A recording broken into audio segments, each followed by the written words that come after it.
The mire is filled with legends of warriors, of creatures, and of demons. But among them all, there is one that is known not only in the mire, but to the other factions as well. A vengeful spirit that haunts the swamps of the mire. And where she goes, a death rattle accompanies her, as shallow breathing announces her ominous intent. Her name is Kiku, the Shinigami. Once, Kiku was a young woman, a beautiful young maiden who had no part in war or combat. She lived a simple and pleasant life on a small rice farm south of Valkenheim, but also near the edge of Ashfeld. As a result, invasions passed by her farm often. However, so long as the armies never did any harm to her or her family, she had no problem letting them pass or offering food for their journey. She was not cold-hearted.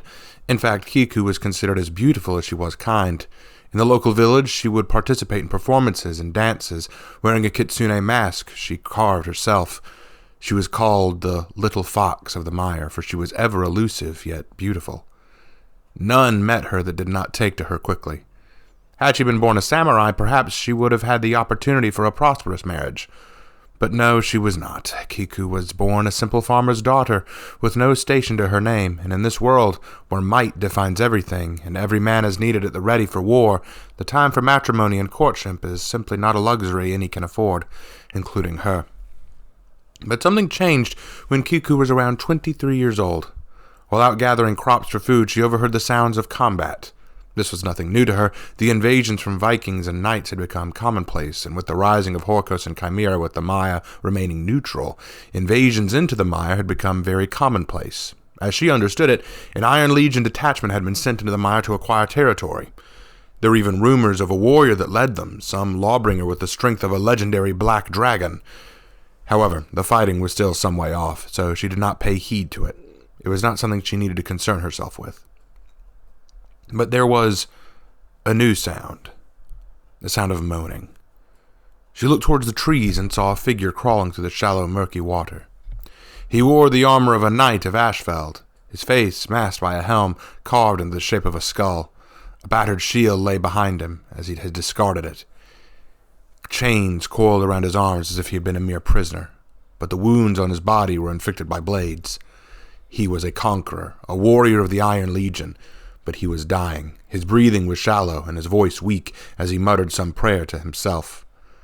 Now the smart thing to do would have been to walk away, to pretend he didn't exist. She'd seen men die before. It was common. She could turn away from this foreigner, and yet she found she could not. Despite her yearning to look away, she could not escape this sudden sensation that she needed to help this man. Grabbing him by his shoulders, she helped drag the man into her home and towards a cot. There she lay him and spent the next several hours tending his wounds.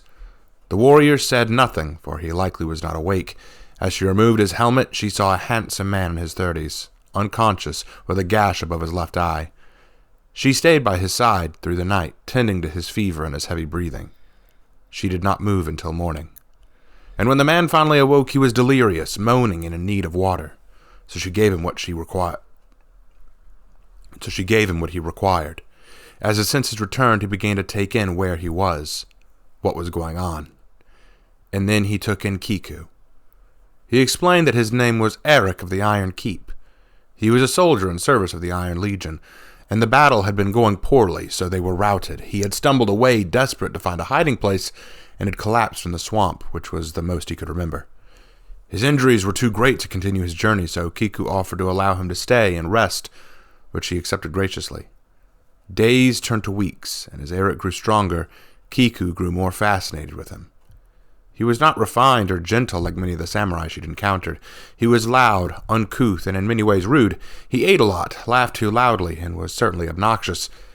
And yet she loved to listen to him talk. He was an exquisite storyteller. He told of large stone castles deep in Ashfeld that kissed the clouds. He told of massive snowy mountain ranges in Valkenheim that seemed to cover the horizon. He spoke of the magnificent celebrations and feasts hosted by lords and ladies in Ashfeld. He spoke of brothers and sisters who he left behind to become a conqueror. And he, of course, asked about Kiku.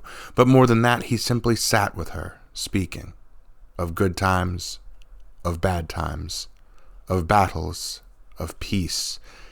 Kiku had never lived such a life of adventure, and the yearning hung on every word he spoke, and it came to be that Kiku fell in love with the stories Eric told, and eventually with the man himself. She would share with him her dancing, her many festival masks, including the kitsune mask, which he greatly admired. She would sing for him, and he would listen intently. He loved her singing and dancing, and she loved his stories. On rough days when his fever would worsen, he would lay back and ask to hear the song, and she would sing for him, and it would ease him to sleep. "Let me hear the song," he would ask, and she would sing. When awake, they would sit for hours laughing, talking, singing, and in a few instances, taking upon the actions desired of the flesh. When times were hardest, though, Eric would simply ask for the song again, and she would sing and dance for him. However, as Horkos pushed deeper into the mire from the northern border, invading armies and war parties became more commonplace. Kiku would go out and greet the parties that passed her by, all in an attempt to keep them from becoming suspicious. But then one morning, while outside tending the garden, another party came by, but this one was unlike the previous. At its head was a woman that Kiku had only heard of in legend and stories. Adorned in the black armor of a warmonger, but with the visage of an avarice demon, she rode atop her horse with the imposing presence of a conquering hero, a queen in her own right, and yet with an aura that reeked of death and carnage. Her sharp-clawed gauntlet gripped the reins of her pale horse loosely, as if barely concerned with controlling the beast. And around her came the warriors of Horkos, her entourage of loyal soldiers and followers. Astria, the leader of Horkos and the apostle of Apollyon's ideals. Even facing her sent a chill down Kiku's spine. Astria paused her horse long enough to look at Kiku, and she bowed respectfully, but Astria glared at her home. "What do you hide?" she asked. Kiku suddenly went rigid. How could she tell? "You reek of fear. Your body trembles with it." "I hide nothing," she offered fearfully. "I only seek well-being for my home." "Your heart is too pure to be a decent liar," Astria responded. She then turned to a raider behind her and pointed to the house. "Search it." The raider nodded and marched towards the house. Kiku moved to interfere, but she was shoved aside as the raider kicked down the door. Kiku waited in horror, and waited, and waited. But when the raider emerged, he was empty-handed.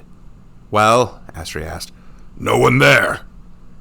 Kiku breathed a sigh of relief, and then looked up with a confident smile. "I did not lie." "And yet you are lying," Astria explained. She then turned to the raider. "And if the quarry hides, we simply flush it out." The raider nodded and marched to Kiku. With a fierce strike, he knocked her to the ground, and then placed his boot on her throat. Kiku tried to scream, but the weight of the raider was too great, and she could barely breathe, let alone scream. She could only cry out in a meek, weak voice choked by the raider. "I will ask you again, and you need only tell me the truth," Astria instructed. "Who do you hide? A chimera spy? A family member? Tell me only what I want to know, and this stops." Kiku remained silent, praying that, wherever Eric had gone, he was now far from here.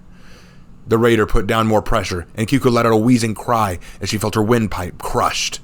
Suddenly there was a mad roar, and from behind the house came a man. He had on only his shoulder-plated armor, and to hide his face was the kitsune mask that Kiku had crafted. He was holding a flail in his hand, and with all his strength he swung it at the raider, knocking him off of her. He lunged, body-checking the Viking, sending him crashing into the ground. With the raider down, Kiku coughed, her voice weak. Her throat had been damaged, severely bruised, crushing her windpipe. She was only able to breathe softly, faintly, and her voice was too soft to be heard loudly. She looked up to see Eric struggling, fighting with all he had to fend off the raider. She expected Horkos to respond, to rally, to surround him, but they all just watched in cold amusement. When Eric finished, the raider lay on the ground unconscious and bloody, beaten senseless by Eric. And then he spun around, setting his sights on Astria. She climbed off her horse and walked to him slowly. "You hid yourself. You put an innocent life in danger, and then attacked your enemy from behind," Astria muttered. "I can't tell. Are you a sheep or a wolf, warrior? Remove that mask and show me." "Die, you witch!" Eric roared. Swinging his flail at Astria's head, Astria raised her arm up as the chain hit her wrist. She let the chain wrap around her arm, and then she grabbed the ball at the end, locking it in place, stopping the flail completely and leaving Eric stunned. She looked at Eric through her mask, and Kiku could almost feel the cold sneer on her face behind her helm. A sheep, then. Kiku couldn't even raise her voice to scream as she pulled her sword and impaled Eric through the chest. Kiku watched as Eric's body crumpled to the ground as Astria removed the blade. She whimpered, crawling to Eric's body to put her hands over the wounds, to try and save him as she did before. The kitsune mask fell off of his face, revealing his dying eyes.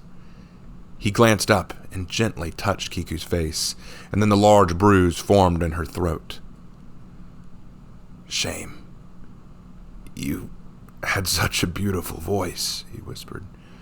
But it's okay. I still hear your song. He couldn't get out the last word as his head fell back, blood slowly trickling out of the corner of his mouth. Kiku cried silently, her voice only a raspy plea for him to speak again. While she did this, Astria walked over and placed the tip of her sword on Kiku's back, before shoving it down, impaling Kiku as well. Kiku fell, laying in the blood of Eric and by his body. She could not sing for him. Her voice had been damaged. She could not soothe his dying soul. She could barely move, nor could she dance to alleviate him. She would not hear his calming stories to ease her own suffering. They had all been taken from her. Her vision was hazy, her strength only slightly there, but she could see Eric's face, dead and empty, but still smiling. By him lay the kitsune mask. She reached for it, slowly pulling it onto her face, dragging it through the blood of her fallen love.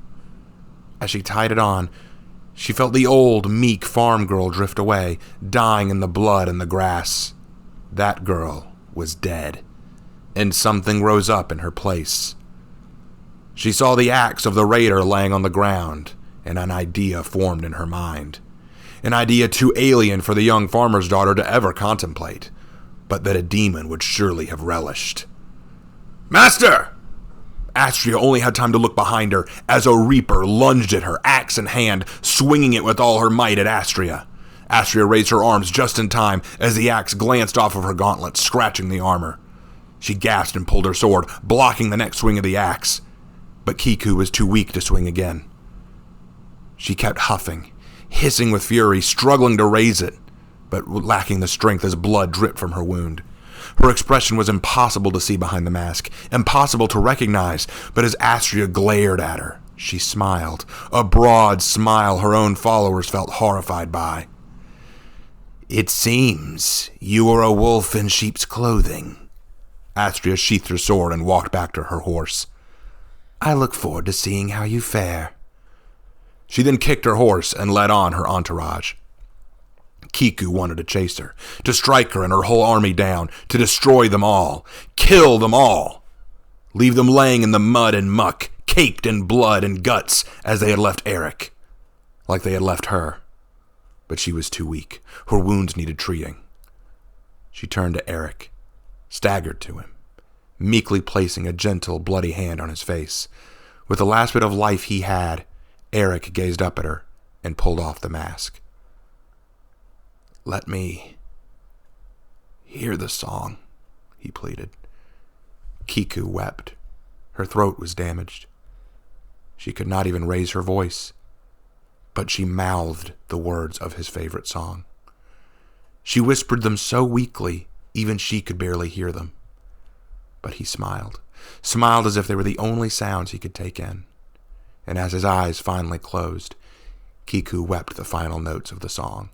And with that, she saw off her first soul, the first of many she would send away. The Hitokiri, the manslayer, holds no allegiance. They do not serve Horkos or Chimera. They do not serve samurai or gaijin. They serve only their own interests, their own agendas, their own ideals. Most are sociopathic monsters. Most seek blood for the sake of blood. But Kiku the Shinigami, as she was now called, seeks only answers. Power. and the song. Wherever she goes, one can tell her approach by the kitsune mask that covers her face, her shaved head to mark her relinquishment of her past, and her soft, meek voice, still singing that song that had lulled her beloved into eternal rest. Her voice is still not strong. It sounds weak, raspy, like someone struggling to speak over a tight throat. Some say that she sings to those who she comes to kill, for she wishes them lulled in the same way, providing one final mercy to the departed.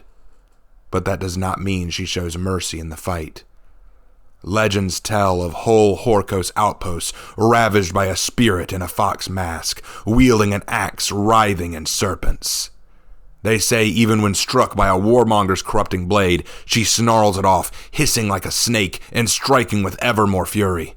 Stories persist of a monster that haunts the mists of the mire, seeking the blood of Horkos. She does not stand with Chimera, and Chimera fears reaching out to her. But they know this. Horkos knows to fear the Shinigami of the mire, and it is speculated that it was her presence, in part, that led to them pulling back from the conflict. When reports reached Astria of this frightening demon of the swamps, she only smiled in satisfaction. It seemed her investment in a wolf had given fruit. She was pleased. And yet, even Astria seemed hesitant to return to the mire again, for fear of the song in the mist that is sung by a vengeful reaper.